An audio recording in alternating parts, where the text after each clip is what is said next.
ولسه مكملين كلامنا عن الكتيبة 101 وهنتعرف أكتر على تفاصيل المسلسل وبالذات أماكن التصوير اللي عرفنا مفاجأة عنها من المخرج محمد سلامة لما كلمنا عن المسلسل وكواليسه. التحضير كمان كان عنصر أساسي في النجاح، وده كل جمهور المسلسل لاحظه في اختيارات أبطال العمل اللي كان فيه حرص شديد جدا إن هم يكونوا بيشبهوا الأبطال الحقيقيين للعمليات العسكرية اللي تمت. احنا عندنا معلومات مؤكده ان ابو دعاء موجود في بيت في مزرعه في الاحداثي ده، وان تم نقل اكثر من 45 عنصر في البيوت المحيطه بيه. القوات الجويه بتستعد لتنفيذ ضربه تستهدف بها مكان ابو دعاء وكل الاماكن المتواجد فيها العناصر في المنطقه دي. احنا في نفس الوقت هننفذ عمليه بمجموعه العمل الخاص للقبض على الارهابي حكيم اللي موجود في بيت في العريش. شوف انت عايز امتى واحنا جاهزين. انا عايز وحيد حي يا نور. يجي حي. حاجه اخيره، انا اللي اسمي العمليه المره دي. انا مبسوط جدا ان انا قمت بالعمل الوطني كتيبه 101. هو كان صعب جدا جدا ومختلف جدا على راجعين يا هوا. كل حاجه فيه كانت مرهقه، كانت محتاجه تحضير كويس، كانت محتاجه شغل كتير، بس الحمد لله ربنا وفقنا تمام. وانا انبسطت جدا بالصدى في الشارع اللي عمل المسلسل.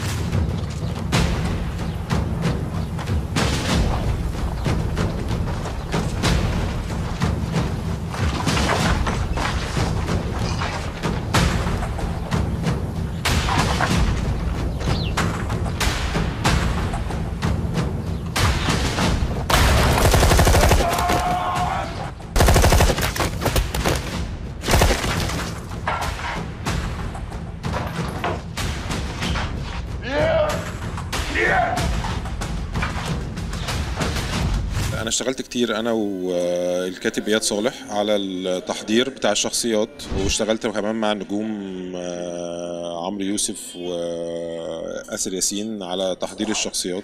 هم تعبوا بصراحة علشان يوصلوا للشكل اللي طلع على الشاشة، سواء كان عمرو أو آسر. الاتنين كان كل واحد كان عنده تحديات مختلفة. اختيار الممثلين في عمل مهم زي مسلسل الكتيبة 101 ما اعتمدش بس على قدراتهم التمثيلية، لكن كمان كان لازم تكون أشكالهم قريبة من شكل الأبطال الحقيقيين للأحداث. الكاستنج يمكن احنا كنا لما بدأنا نشتغل على الموضوع ده كنا رايحين ان احنا اكتر ندور على الأقرب في الشكل تمام من الشهداء او الشخصيات الحقيقية، والحمد لله ربنا وفقنا في الموضوع ده وقدرنا ان احنا نوصل لأقرب شكل كان موجود جدا. والحمد لله النجوم يعني كمان ربنا وفقهم في ان هم يقدروا يوصلوا الادوار بشكل كويس.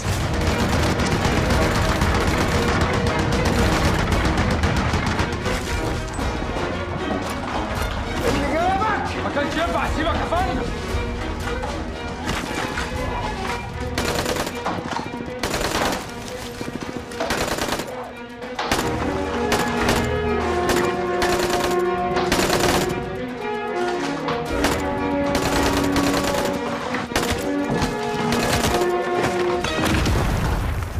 دي كانت اصعب مشاهد بتاعت الكمين والشيخ زويد. كانت بتحتاج تحضير كتير قوي، وكان هي صعبه قوي. ما كناش بنقدر نصور كم كبير في اليوم، كنا بنشتغل نهار بس ب 12 ساعه بنحاول نطلع يعني ساعات كنا بنصور بالشطات. يعني عندنا النهارده 4 شطات. احنا كمان بنينا الشيخ زويد ديكور. احنا تقريبا المسلسل كله ديكورات، ما كانش فيه اي حاجه حقيقيه. يعني انا كنت سافرت انا ومدير التصوير ومهندس الديكور دكتور محمد مختار ومهندس امير عبد العاطي، سافرنا سينا الشيخ زويد علشان نشوف الاماكن الحقيقيه علشان نعملها ديكور. الديكورات اللي في المسلسل هي محاكاه للواقع كله. يعني بالنسبه للشيخ زويد البيوت اللي كانت هناك كل حاجة هي محاكاة للواقع. الكمان كمان هي كوبي بيست من الكمان الحقيقية. المسلسل شهد ظهور عدد كبير من النجوم كضيوف شرف في أدوار مهمة زي النجوم لبلبة ووفاء عامر ومحمد رجب ومحمود عبد المغني. دور الشهيد البطل هارون والشهيد البطل درديري، انا لما جينا ندور مين هيبقى بيعمل الدورين دول حسينا ان احنا لازم نختار حد يبقى نجم، ده رقم واحد، وتاني حاجة يقدر يعبر عن قوة الشخصيتين كانوا في الحقيقي شخصيتين أقوية جدا. لما كلمت محمود عبد المغني هو انبسط جدا، وبدأنا اتكلمنا في الشخصية واشتغلنا عليها. محمد رجب برضو اتكلمنا وانبسط جدا بالموضوع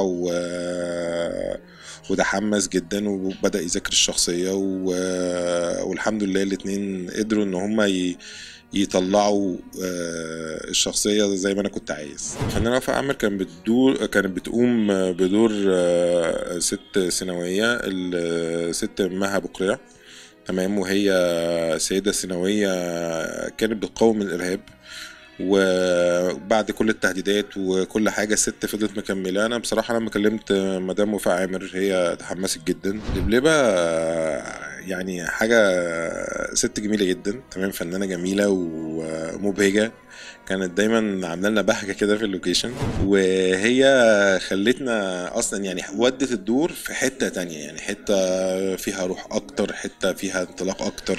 طب إيه رأيك بقى إن أنا عندي حق والموضوع فيه ما هو لو ما كانش في حاجة ما كنتش تقعد تلف وتدور كده بالشكل ده. بقول لك إيه، قول لي بقى كده بالهداوة، وإلا هتلاقيني عندك في 101. 101 إيه؟ 101 إيه اللي أنت عايزة تجيها دي؟